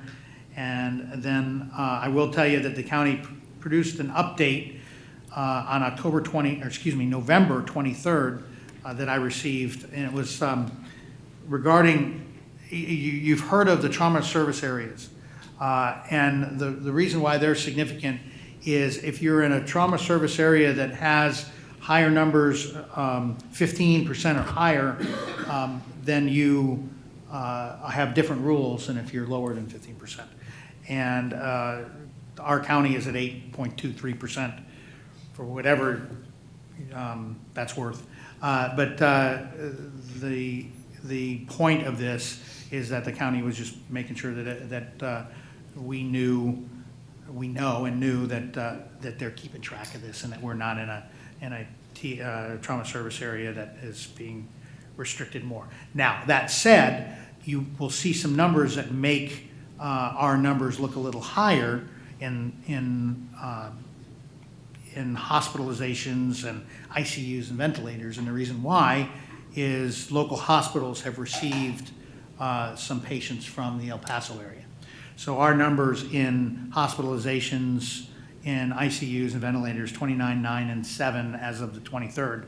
Part of that was because of the El Paso folks that came over. I drove through El Paso a couple of times in the last week and didn't stop, but it looked fine. Now, in terms of Garden Ridge, 227, Ordinance 227 is still in force. The only amendment we have still in force. You've heard from library, you've heard from admin about hours and operations, and we're still doing the same things in the parks and with our facilities here, and we're thankful and appreciative that we still have Public Works going through a couple times a day and cleaning even up here to make sure that everything's straightened out. We have all the requisite procedures still in place. We are still doing meetings in the Wildflower Room instead of the Bluebonnet Room if the group necessitates that, and we're just using that in essence as like a larger Bluebonnet Room. encouraging safe CDC practices of distancing and all that other stuff still out at our parks and everywhere else. And I, under the governor's authorization, I have authorized, since the last time we met, 6 more events through open letter, written letter to 6 more, and you have copies of all those. I never do it without you seeing the letters, so you always know what we're doing there. And I'll tell you that one thing that we're spending a lot of effort and time on is ensuring that we don't put our city staff in a situation where they have to go home for 10 days because they got close to somebody that was exposed, and the trickle effect. And if we're not careful, we can end up not being able to do the business of the city because somebody comes or calls us and said, hey, by the way, you can fill in the blank, family member, friend, whatever that I was with is COVID positive, so I have to quarantine, and you all are real close to me and you have to also. So we're keeping that in mind in city operations, and you'll see that people are staying away from each other, and if they're getting close, if you go in an office and 2 people are working together, and they'll be wearing masks and stuff, and we're still doing that for no other reason than to ensure that we can continue the operation of the city. Because one misstep there and everybody goes home now for 10 days. And we can't afford that. We need to be able to do the business of the city up here. That's it for matters relating to the city and COVID from me. I'll go now to item 11A2, which is Ms. Ford's discussion of any CARES funding and expenditures. Ma'am. And actually, while she's doing that, I'll just say, does anybody have any questions about what I talked about? Okay, go ahead, ma'am. So I just wanted to verify with Tatum that we are up to date and have filed all the paperwork that we needed to make sure that we collected everything we were entitled to. We are current and up to date. So from a finance side, I won't have anything else to report on the COVID because we've gotten all the money we're entitled to, unless for some reason the state was to put more out there that I could go after, so. And with her ear to the ground, we will know for sure. Questions or comments, right side for Ms. Ford? Sir, ma'am? Just thank you again for what all you did so far. I mean, that's incredible. Thank you. Most definitely. Item 11A3, taking possible actions, and this includes Christmas tree lighting event. So I'll ask our Parks Committee Chair, Mr. Chamberlain, to come up and give us the lowdown on what's going to happen on our Christmas tree lighting event. Okay, thank you again. The 2 big obstacles that we had was basically with regards to how do we handle the traffic flow and take care of the safety for our citizens and also any of the volunteers that are actually participating. We were successful in getting a written document signed off on for use of the elementary school's parking facility so that we can actually route the vehicles through there based upon the recommendation from the chief. And we also were able to go ahead and take care of the drive-through path and everything else. So the 2 big things were to take care of the school, and could we go ahead and leverage the traffic pattern in such a way that we would not have a bottleneck with 3009, and both of those have been addressed. Otherwise, we're ready to go. What you should have, Kat, were you able to hand out the flyer? So you do have a program that basically gives you a high-level overview of what we're looking at from the process. But otherwise, we're ready to go and locked and loaded come Friday from that. Or any questions? Sir, do you want to tell them about this?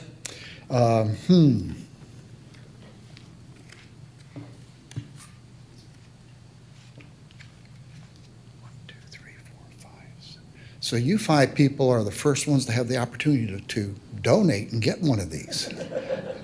You lucky people. This year, the charity that we're looking to is the Children's Advocacy Center of Comal County. That's where the funds, all proceeds are going to them. When I say all proceeds, I mean 100%. will actually go towards that charity. And this is our 2020 City of Garden Ridge Christmas tree ornament. It's purple and white. It's very attractive, and we hope to be able to actually hand these out to people as they come through and down Santa Claus Lane from that area. So we're excited about having it offer and keeping the tradition alive from that area. I don't know what, anything you want to do, plug for it? And you know, so we've had white, red, blue, or green, and now purple. I don't know.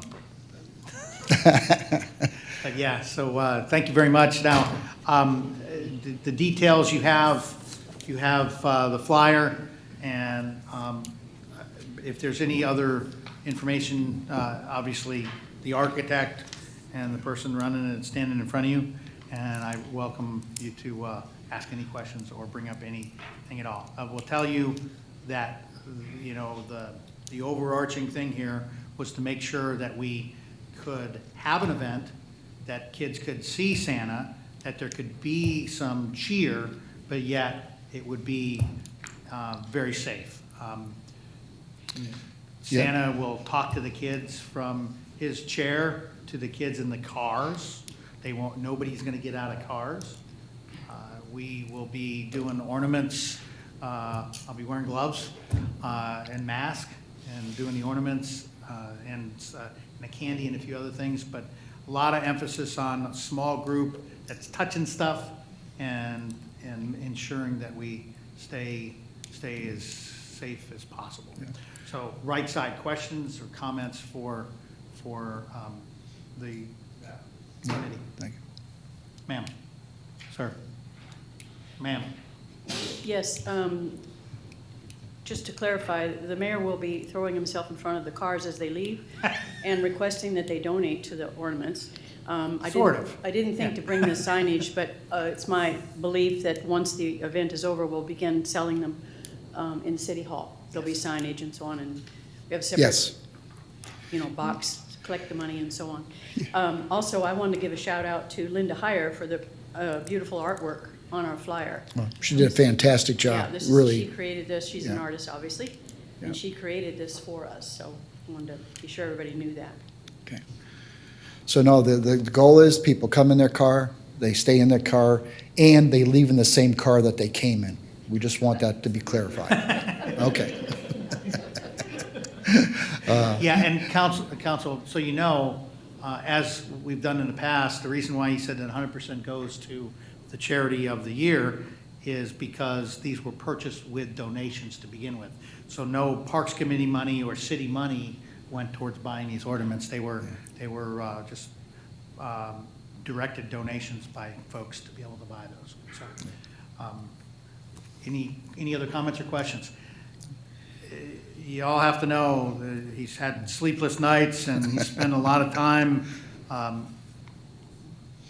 going through this stuff over and over again with me and Ms. Kane and his team has put a lot of work into this. Some people up here are well aware of that work, and we're really, I personally am very excited that we get to do this, that we get to show the kids that Santa is still out there. So. He is from that side. And a special call out to the police, Chief Ron, you know, working and everything else on that, making sure that we can handle the traffic and everything else. And the library also, Linda, going ahead and giving us Santa Claus' very own special mailbox. Yes. So the kids will actually be able to see their letter to Santa actually go right into Santa's mailbox when they're going to have they're seeing Santa. So that's kind of all cool great. From and that yeah, side. the GRCPAA helping with traffic, Yep. you know, doing it the way the PD tells them to do it. The PD's going to be out there keeping things going in the right direction. There's a lot of good stuff, and so look forward to seeing everybody, and we really appreciate all the work that you've done. Thank you very much. Good. Thank you. And council, just as a refresher, you already gave consensus that we're doing this, and you didn't have any questions or any concerns, so we're going to continue moving forward with it. Number 12, updates, city administrator reports. Ma'am, hand it over to you. Item 12A1. I am going to ask Stephen Steinmetz to update you on the current status of the oak wilt abatement.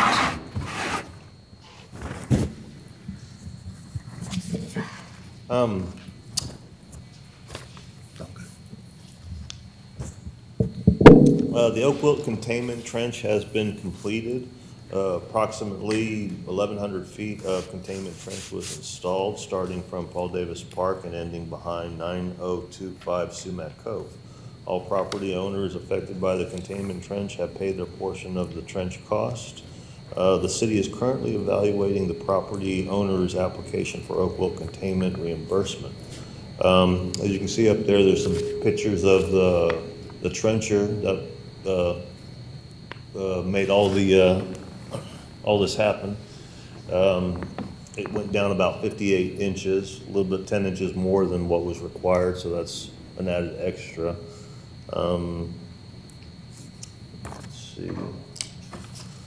We also had an extra 131 feet of extra trench put in front of Pavilion 1 as an extra protective measure for those two big oak trees that are behind it. That's really all I have to report. As you can see on these pictures, that the trencher can leave behind quite a mess. Most of that will have to settle back into the hole that it caused.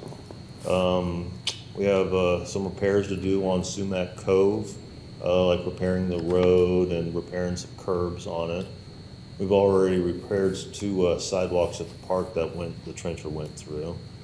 And I believe the fencing was already put back up. And that's all I have to report.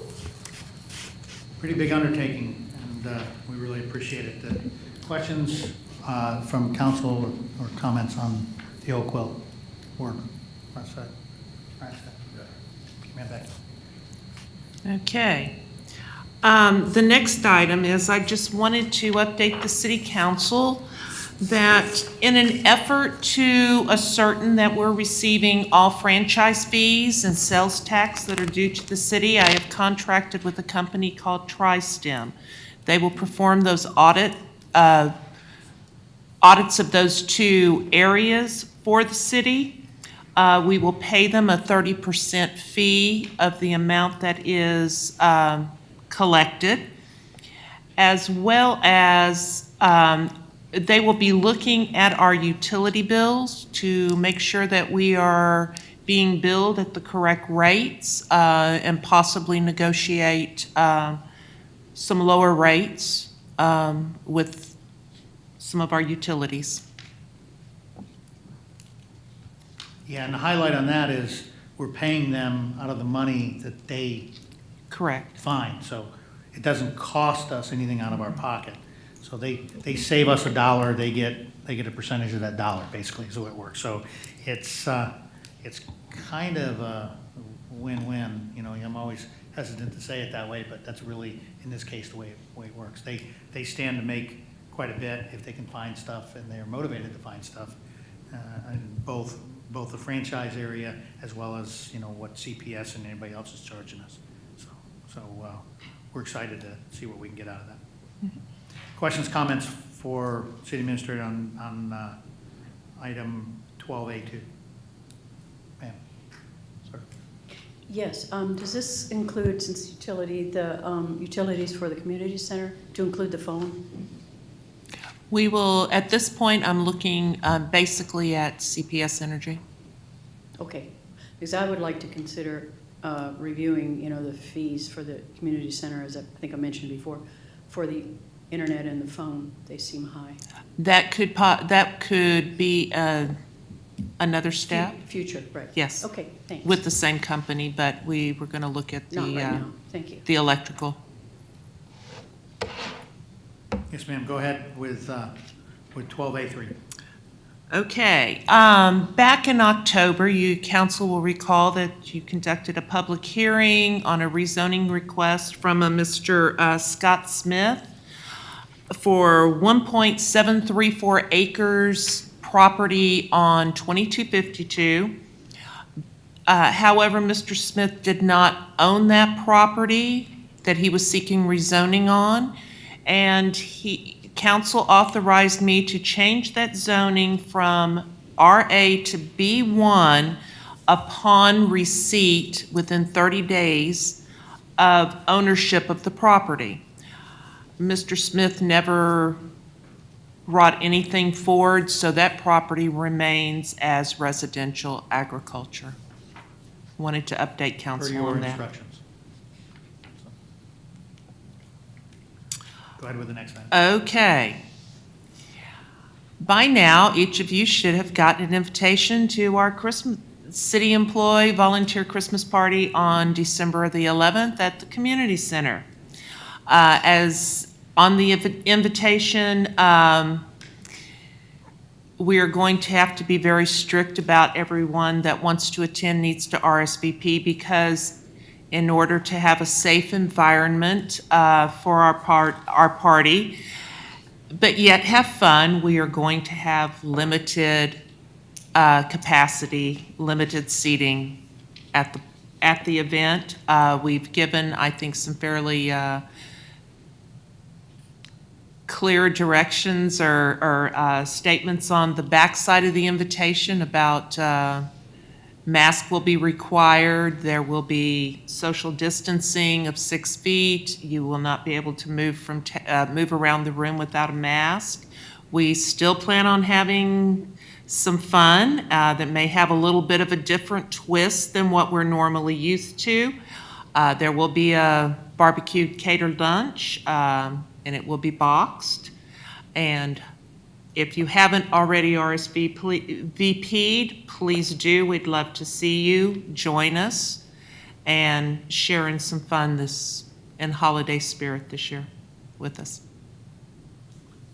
Council, as you would expect, staff has put in a lot of work to ensure that we could do this and do it in a safe manner.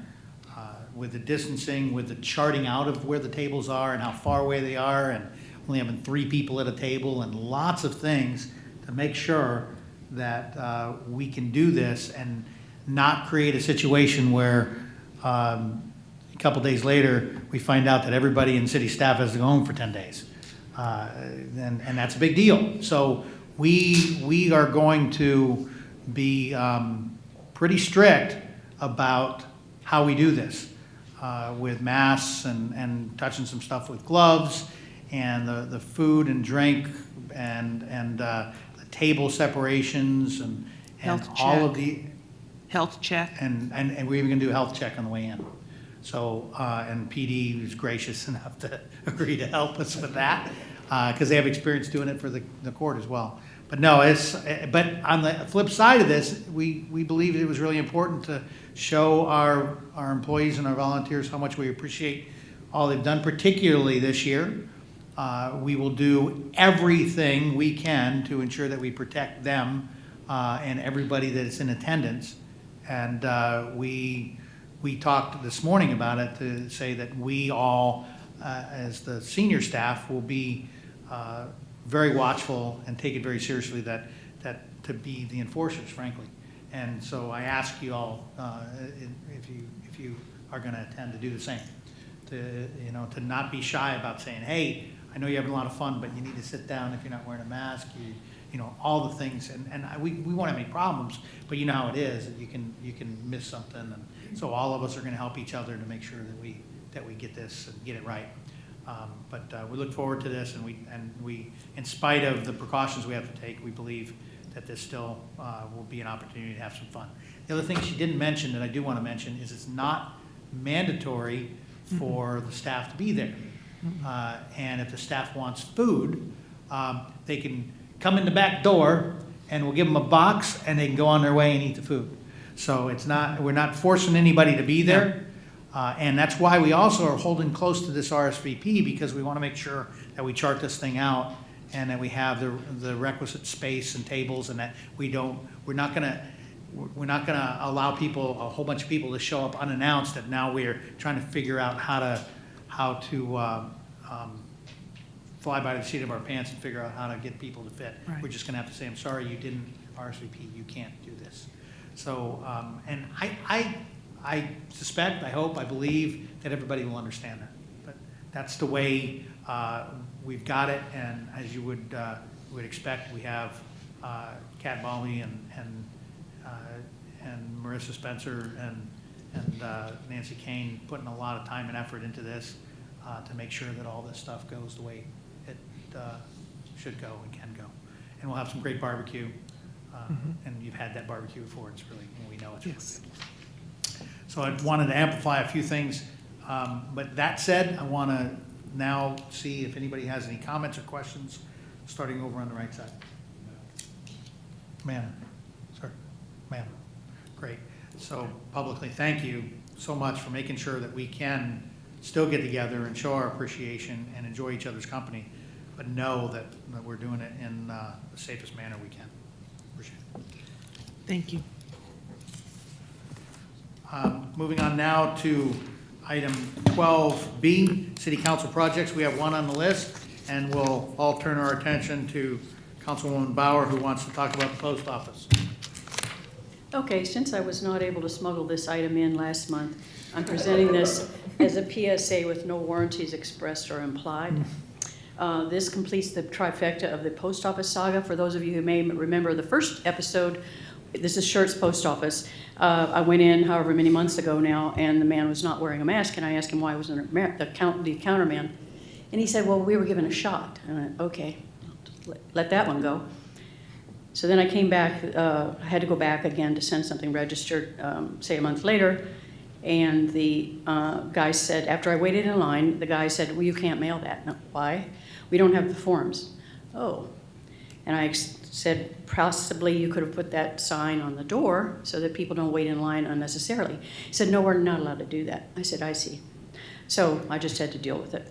So then the trifecta was, and it occurred just before last council, and thankfully Mr. Lancey's not here to laugh at me, because he said it wouldn't be funny. I went in a third time. Let me say it's probably the last time I'm ever going in there. I went up to the counter. None of the familiar people were there, and I thought, well, they probably all died. And not only that, a man that I did not recognize, I was once again had to mail something or return from the post office. And the guy said, and I wanted to buy some additional stamps. He said, we don't have any stamps. I said, would you please repeat that? No, we're out of stamps. Okay, you're the post office, you're out of stamps. Yes, we ordered some, but they haven't come in yet. We'll probably get them next week.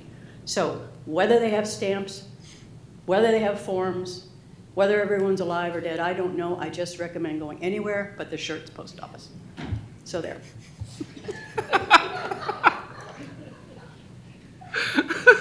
Okay, thank you, Councilwoman Bauer. This is, starting on the right side, does anybody have any comments or questions on this topic? I'm afraid to say anything. No. Man, sir. Okay, anything else on that? No, you know, I have stories of recent packages of mine being lost in my neighborhood and me receiving packages of other neighbors, but that just pales in comparison to that, so I'm just not going down that road. Okay, moving on to item 12C, Mayor's Projects. First of all, communication report. Tell you about a few things. Just so you know, and I don't know if it showed up because I don't watch Channel 5, sorry, but Channel 5 reporter called and I talked to her. She saw on social media about the poaching incident that the chief detailed and wanted to know what I knew, what we knew, what we did, all that. And I gave her a lot of information. Most of it was the telephone number of the Texas Parks and Wildlife captain. To be fair, I called him first. And I told him that I was getting press inquiries, and I said, who do you want me to direct this to? And I've never met him, but he seemed like a pretty upstanding guy, and he said, send him my way. And we had a long talk about the incident, and I and the captain did. But then I called this reporter, and I told her, and I also told her that that a lot of this was on ISD property, and they could probably call ISD. Interesting, I didn't call ISD to tell them that they might get a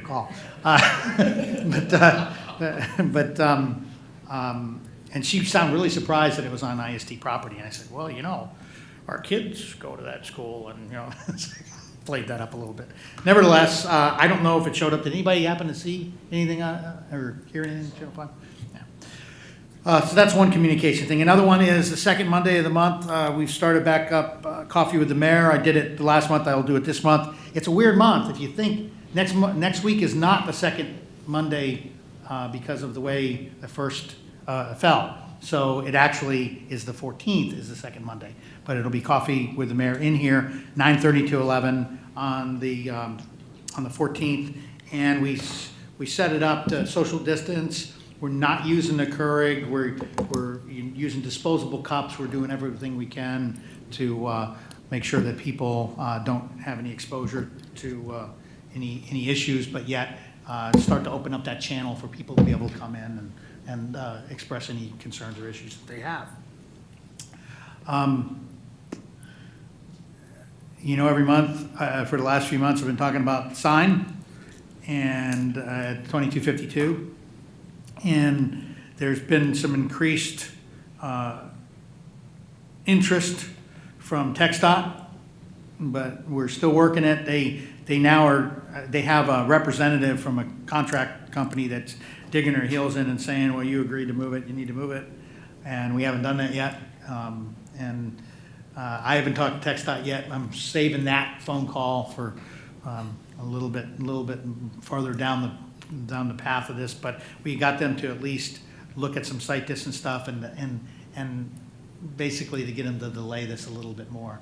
But because the problem is, if you aren't up on this, if we move the sign to where we believe the sign should go when the loon is constructed at 2252 in Batcave, if we do it now, you won't be able to see the sign coming up into the city because the dirt that's going to be moved has not been graded out for the loom. Once that's done, you'll be able to see the sign. So we really don't want to move the sign a year before they start doing any grading there. And, you know, here I am, a government organization complaining about a government organization, but I am doing exactly that because we all know that nothing's happening at 2252 in Batcave for a long time still. Yet they're saying, oh, it needs to be moved, it needs to be moved. So we're working at, Ms. Kane is doing a lot to be backstop for that. But the words that I've been telling you every month still stand. If in the middle of the night you see a backhoe out there, start screaming at us that something's going on, all right? And we don't want them breaking up our sign. We'll move it if we have to. But we need to squeeze as much out as we can. Because frankly, people do see it. I know it's not the entire population of the city, so it's not a perfect solution, but it is a partial solution, and it's better than nothing. So we're doing what we can. Last thing with the communication report is something I want to tell you about. And forgive me for not having situational awareness on this, but do you all get the TML updates? Okay. Depending on how you think, you might think these are great updates, or you might think they're a bit biased and a bit opinionated and devoid of fact in many cases. And I read this every month or every week or every day, depending on when they're sending them out, and I just shake my head. And in fact, I actually talked to somebody on the board a couple of months ago about it. And I said, you know, we pay good money to be part of this organization, and I don't think we're being represented very well in the obvious bias that this organization has and the obvious cheeky comments they make during their updates to us. Well, I had enough during one of their updates when they made a comment, quote, while local governments have the ability to enforce the governor's orders on mass and occupancy limits, there appears to be little additional discretion for local officials to take actions to address rising infection rates at this time. And I said, you know, that's not a fact. That's your assertion, and I'm really tired of you showing your obvious bias with your assertions. Could you please stick to the facts of what's going on? Because the facts that you provide are useful to us. My note went all the way to the executive director, who of course didn't agree with me, thanked me for my input, and and my interest in national defense.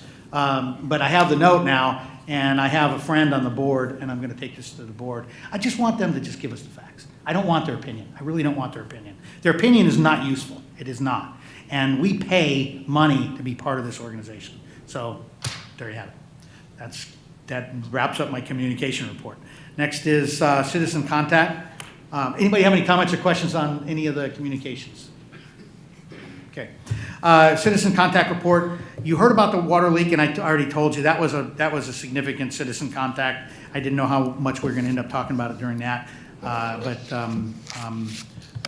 it was actually a pleasant contact because, unlike a lot of times, this person was reasonable, not coming from a position of where some others often do. And it was the person is definitely an advocate of the city and what you all do. We have, and this has been going on since I was on council, so this has been going on for about 6 years. The drainage behind Magic Falls, the Hickory Bend Magic Falls drainage that goes into the spoils area that goes out to 2252, if you're looking at Arrowwood to the left there. If you recall, we, the city, built a drainage ditch that wasn't quite adequate. We had to go back and put another level on the sides of it, and that quite wasn't. And we've been through a couple of this, and Public Works has really done a bang-up job of making all this happen, and our engineers have helped us quite a bit.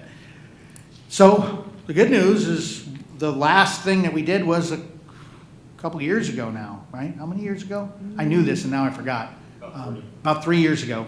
But now we're getting some erosion. And then 2 other things that we did was to address the kids that are going back there, and it's a skate park magnet to go back there and do skateboard. And so what we did was put signs up and painted with stenciling "no trespassing" in red on there to make sure that at least when they're breaking the law, they know they're breaking the law. No surprise, 3-4 years later with the environment we have, the red lettering is very faded. The signs that we have are surprisingly faded. I don't think they should have faded that much in the couple of years, so we're going to a different source. But Mr. Steinmetz went out there and took a look at it, and then he and I went out there and met with the residents that their backyards butt up against it because they're having a little bit of erosion basically in their backyard because of it. And so we're going to do some matting as well as the painting and the signage and all the other stuff. And those residents know that we're going to do it because we've helped them out before. And I really appreciate all that Mr. Steinmetz and Public Works. He's got some stuff on order, and I suspect in the next few months you're gonna hear that. I don't know if any of the residents have said anything to y'all, but that's what's been going on over Hickory Bend and Magic Falls. Another one, and you're gonna get a briefing next month. So I'm just gonna tell you, working with an Eagle Scout that's working on a project to have a place here where people can drop off unserviceable flags. And it's a great project. And am I going to spend any more of your time now on it? Because you're going to get the briefing from the scout, and he and I have spent a considerable time already on this because it's not about the project as much as making sure that it is a lasting project. And he really gets it, and his folks get it too. So you'll get more of that next month. The third item on Mayor's Projects is public information requests. There's a couple things about this. Next month, and we're debating on how often, but at least next month, you're going to get a quick report from admin on the impact that the public information requests have had on our city over the last year. Lots of information requests, lots of hours spent scrubbing through emails and records and files to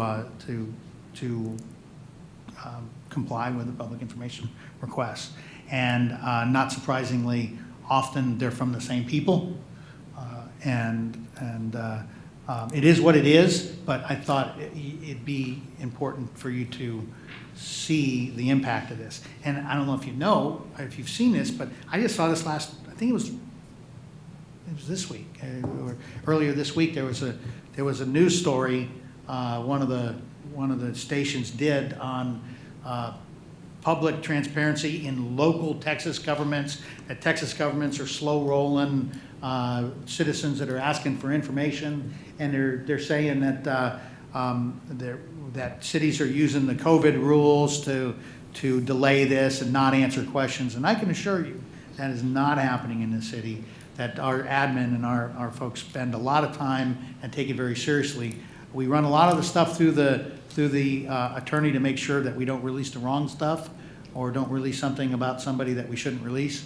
But we make sure the I's are dotted, T's are crossed, and we comply with the requirements that the state has levied, and we're not exercising a whole lot of COVID excuses. I can tell you that. But it has a significant impact, and to give you an idea, you know, there's some cities, to include San Antonio, that employs an entire staff to just do this for the tens of thousands of requests that they get. They employ a room full of people to do this kind of thing. We employ nobody to do this. Our staff that already has all kinds of other stuff to do is doing this as well. So we want to give you a little bit of that. Now, the other thing is to give you a specific one, because I want you to have the situational awareness that we got a request from somebody. Was it after the last council meeting? It was after the last council meeting, and it was, I would like to know all of the situations where people have given permission to trap on their land. So they basically wanted a list of all the people that had said, yes, you can trap on my land. They also wanted to know if there was any, you know, the discussions of the threats and all. So basically all the stuff surrounding deer trapping and threats and permissions and all that other stuff. And it was significant. And, you know, Ms. Balby helped me with my email to go through it and find, because I got a lot of it in my email. And so we went through and she had volumes and volumes and volumes from me, but volumes from a lot of other people, and from what I understand, from Councilman Arvidsson as well. But that's a lot of work to put all that together. And it's interesting that that was a request that happened after the discussion we had at our last council meeting. So just wanted to make sure you had the situational awareness on that. So, questions or comments on that? Left side. Sir.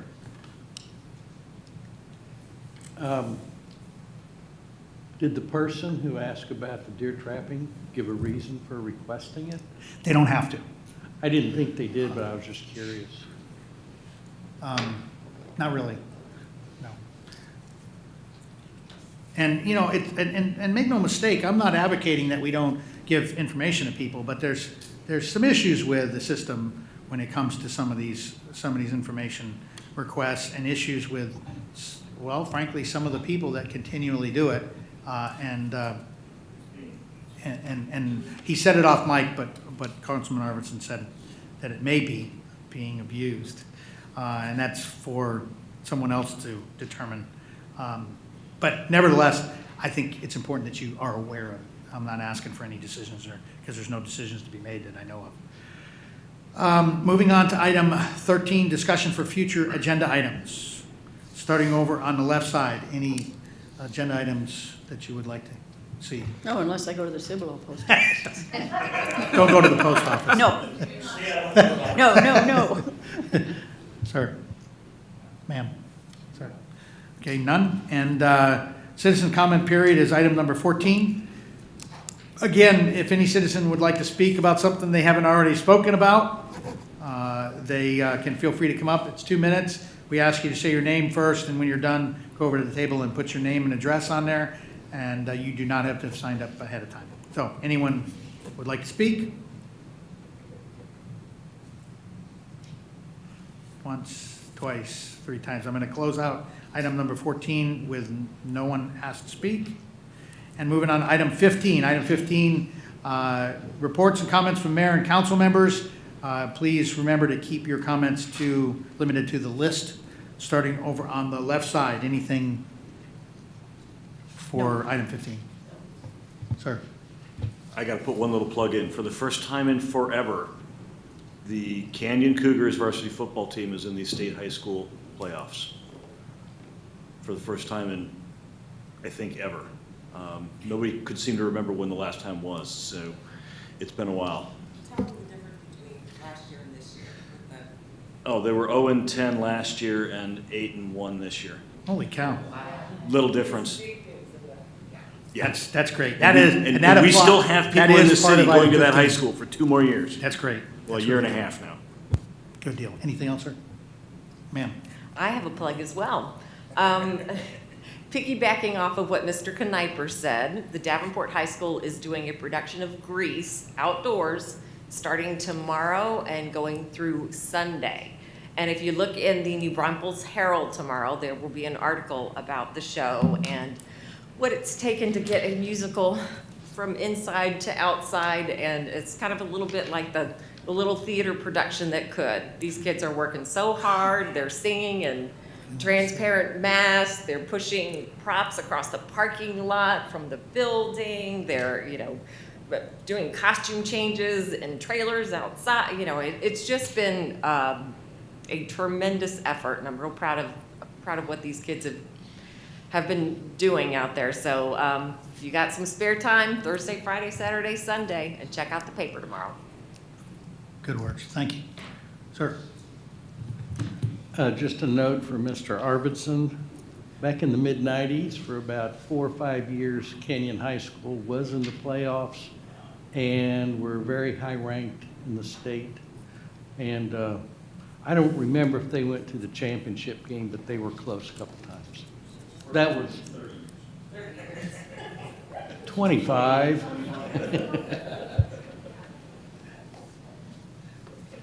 Anything else? I actually have a couple things off this list as well. One is, I want to jump on the high school thing, but this is about Davenport. Mr. Kniper had mentioned the November 11th Veterans Day commemorative event.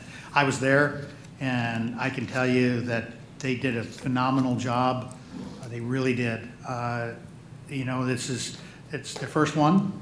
And it was student or junior LTC run pretty much. And they really did a great job. And I'm telling you about it to say that next time I recommend you all go. And I'm writing this down because I'm trying to figure out how to go out to the parking lot between now and Sunday. I'm trying to, because I just found out about it tonight. I didn't know. And so one thing I would say, and I've asked this before, and I'm gonna say it again, is if there's any way that we can connect citizens and us to these things earlier than the day before the first day it happens, I really would love to do that, because this is easy. This is easy for our community to support this kind of thing. It really is. And it's fun.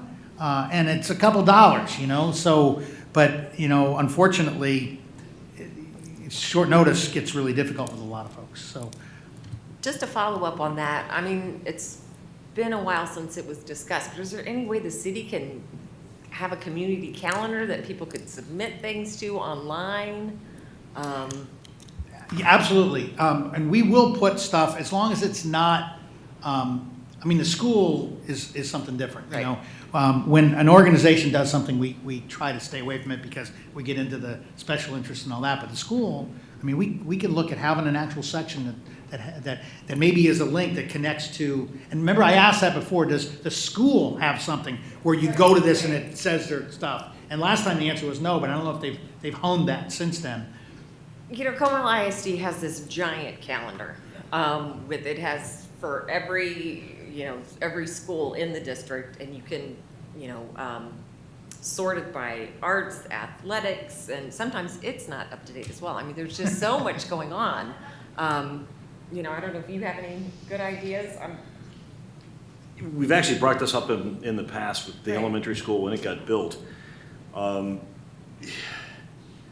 Let me ask a couple of questions, I guess. And we've tried to do it before, and I don't want to say we've met with resistance, but it was kind of we can't get there from here as far as a quick link to just our three schools. Well, we need to impress upon the schools that we want to support them. Right. This is in their best interest to give us a way to know what's going on. I mean, we're a certain little feeder pattern. If we could kind of carve that out, Yeah. you know, for our three little schools, I mean, Canyon as well.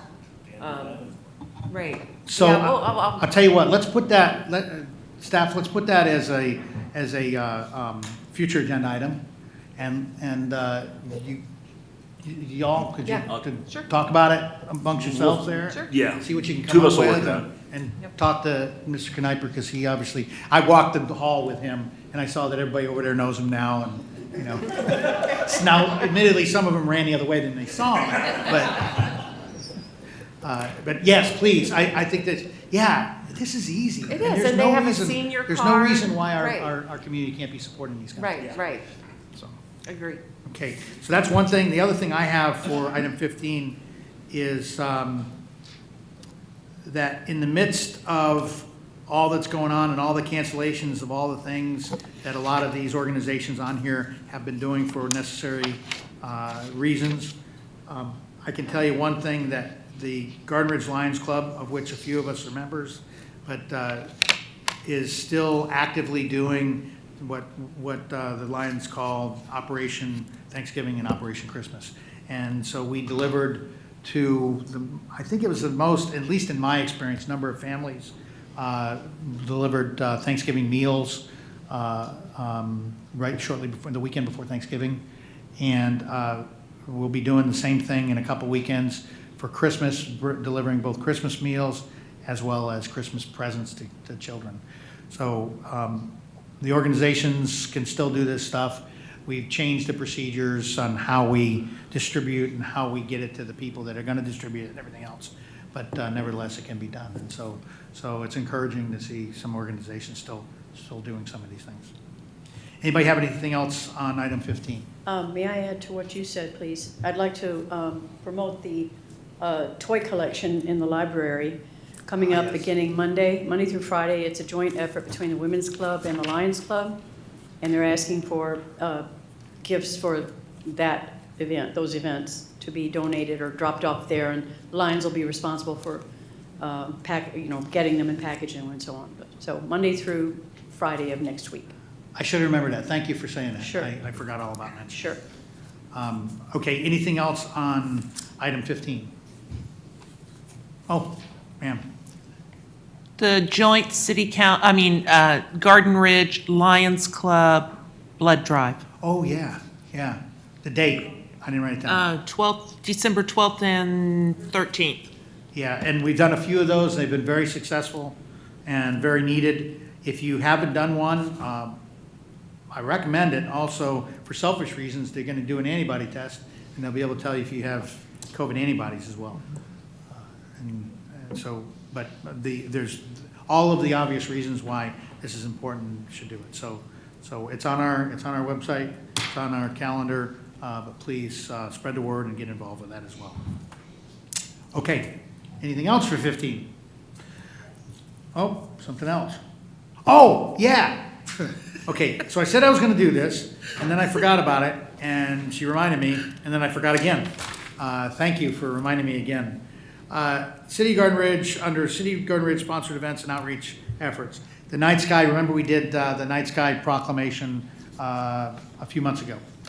Well, they sent us a certificate of participation, and you see it here, thanking us for being part of that. Good thing, and it's just raising awareness. There's no restrictions, there's no heavy hand of the government. It's just, hey, y'all, let's be aware of this, that we can preserve the night sky and all that. So good thing there. Thank you for reminding me.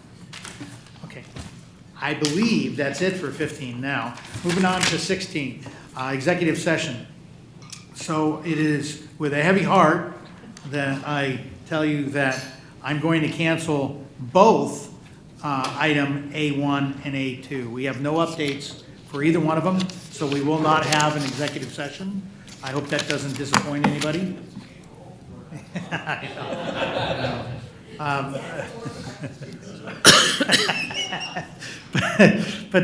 So item 16, both A1 and A2 I'm striking them from the agenda. We have no updates for either one of those. Moving on to item 17, clearly with no executive session. Item 17 is also stricken. There's nothing else to do there. So, believe it or not, that brings us to item 18. Move to which adjourn. is the adjournment. And I have from place 5, the motion to adjourn, and place 1, a second. Any further discussion, questions? Are you sure? Okay. All in favor of adjourning, say aye. Aye. Any opposed? It is unanimous. At 8:10 PM, council is adjourned. Wow.